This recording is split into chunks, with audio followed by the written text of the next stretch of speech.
প্রিয় ছাত্রছাত্রীরা, আজকে আমি তোমাদেরকে এই ভিডিওর মাধ্যমে ক্লাস 7-এর ইতিহাসে যে সমস্ত প্রশ্নগুলো দেওয়া হয়েছে 2026 সালের রায়মার্টিন প্রশ্নবিচিত্রাতে প্রথম পর্যায়ক্রমিক মূল্যায়নের জন্য, অর্থাৎ ফার্স্ট সামেটিভের জন্য ইতিহাসের যে প্রশ্নগুলো আছে স্কুল নম্বর 4 পেজ নম্বর 261, সেখানে যে প্রশ্নগুলো আছে এমসিকিউ এবং এসকিউ টাইপসের প্রশ্ন, সেগুলো আমরা আলোচনা করবো আজকে এই ভিডিওর মাধ্যমে। তোমরা ভিডিওটা শুরু থেকে শেষ অবধি অবশ্যই দেখবে এবং চ্যানেলে যদি নতুন হয়ে থাকে অবশ্যই চ্যানেলটাকে সাবস্ক্রাইব করে রাখবে পরবর্তী যে পেজগুলো আছে সেগুলোর প্রশ্ন উত্তর পাওয়ার জন্য। এবং এর আগের যে পেজগুলো ছিল সেগুলোর প্রশ্ন উত্তর আমরা আলোচনা করে দিয়েছি, তোমরা প্লে লিস্ট থেকে সেই প্রশ্ন উত্তরগুলো পেয়ে যাবে, সেখান থেকে সেই প্রশ্ন উত্তরগুলো তোমরা দেখে নিও। আজকে আমরা এই 4 নম্বর স্কুলের প্রশ্ন উত্তরগুলো আলোচনা করব।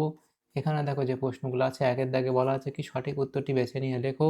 এখানে 6টা প্রশ্ন দেওয়া হয়েছে 1 নম্বর করে, এখানে 6 নম্বর বিভাজন করে দেওয়া হয়েছে। প্রথম প্রশ্ন কি, কৈবর্ত বিদ্রোহের নেতা ছিলেন? কৈবর্ত বিদ্রোহের নেতা ছিলেন কে?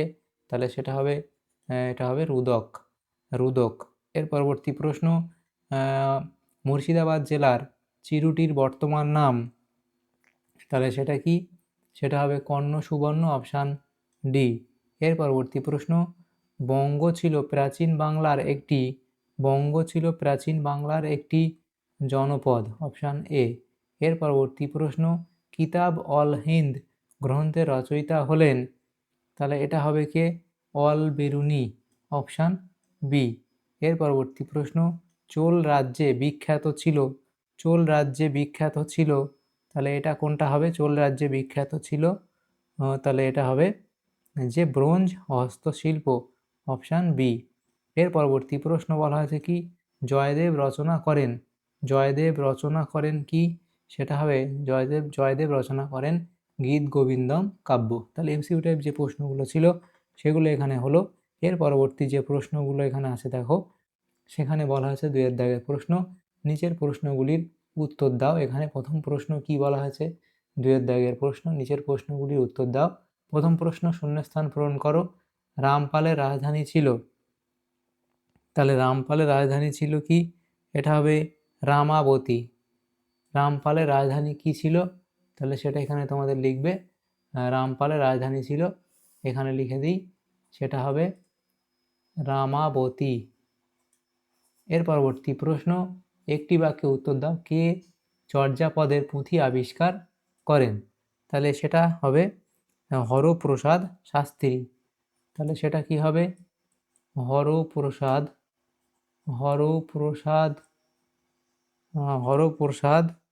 শাস্ত্রী।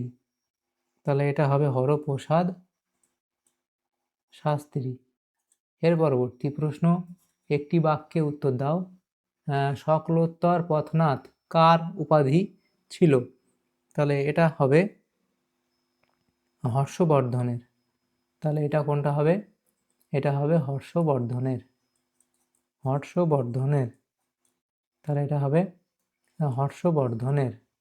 এর পরবর্তী প্রশ্ন কি যেটা বলা আছে দেখো, এটা পরবর্তী প্রশ্ন কি, যে বেমানান শব্দটি খুঁজে বের করো। দিব্যক এবং রুদক, ভীম, অশোক। এখান থেকে যেটা তোমাদের আলাদা হবে সেটা হচ্ছে এখানে এই অশোকটা আলাদা এখানে হবে। তাহলে এগুলো হলো। এর পরবর্তী যে প্রশ্ন কি বলা হয়েছে দেখো, 3-এর দাগের প্রশ্ন, নিচের যে কোনো দুটি প্রশ্নের উত্তর দাও 2-3টি বাক্যের মধ্যে। প্রথম প্রশ্ন, ব্রহ্মদেহ ব্যবস্থা বলতে কি বোঝায়? তাহলে ব্রহ্মদেহ ব্যবস্থা বলতে কি বোঝায় সেটা তোমরা ব্রহ্মদেহ ব্যবস্থা বলতে কি বোঝায় সেটা তোমরা এখানে এই অবধি লিখবে। এর পরবর্তী প্রশ্ন, সমতট বলতে এখানে বাংলার কোন অঞ্চলকে বোঝায়? তাহলে প্রাচীন বাংলার মেঘনা নদীর পূর্ব দিকের এলাকাকে সমতট বলা হতো। বর্তমানে বাংলাদেশের কুমিল্লা ও নোয়াখালী জেলা এই অঞ্চলের অন্তর্গত ছিল। মেঘনা নদী এই অঞ্চলটিকে বাংলার মূল ভূখণ্ড থেকে আলাদা করে রাখত বলে একে সীমান্তবর্তী এলাকা বলা হতো। এরপর 3-এর দাগের প্রশ্ন, 4-এর দাগের প্রশ্ন আমরা নেক্সট পেজে আলোচনা করব। তো এখানে দেখো প্রথম প্রশ্ন কি বলা, আরব কাদের বলা হয়? তাহলে আরব কাদের বলা হয় লিখবে, বেদুইন কারা?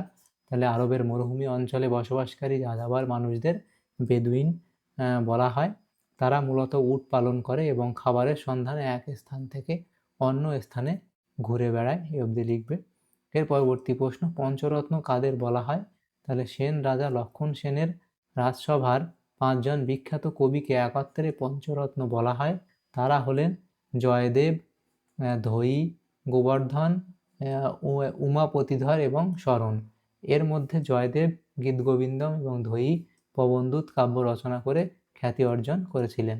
তাহলে এখানে তোমরা এই অবধি লিখবে, তাহলে এই প্রশ্নের উত্তর হয়ে যাবে। তাহলে দেখো আমাদের এখানে যে প্রশ্নগুলো ছিল, দেখো এখানে এমসিকিউ এবং এসওটিআরসি যে প্রশ্নগুলো ছিল, এই 4 নম্বর স্কুলের ক্লাস 7-এর যে প্রশ্নগুলো ছিল ইতিহাসের, সেগুলো আমরা আলোচনা করলাম আজকে এই ভিডিওর মাধ্যমে।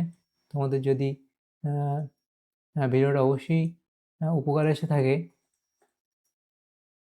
তাহলে অবশ্যই একটা লাইক করবে এবং বেশি বেশি করে বন্ধুদের সাথে শেয়ার করবে। আর পরবর্তী যে স্কুলগুলো আছে সেগুলোর প্রশ্ন উত্তর পাওয়ার জন্য অবশ্যই তোমরা আমাদের চ্যানেলটাকে সাবস্ক্রাইব করে রাখবে।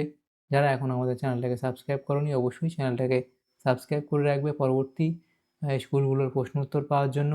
Thank you, thanks for watching.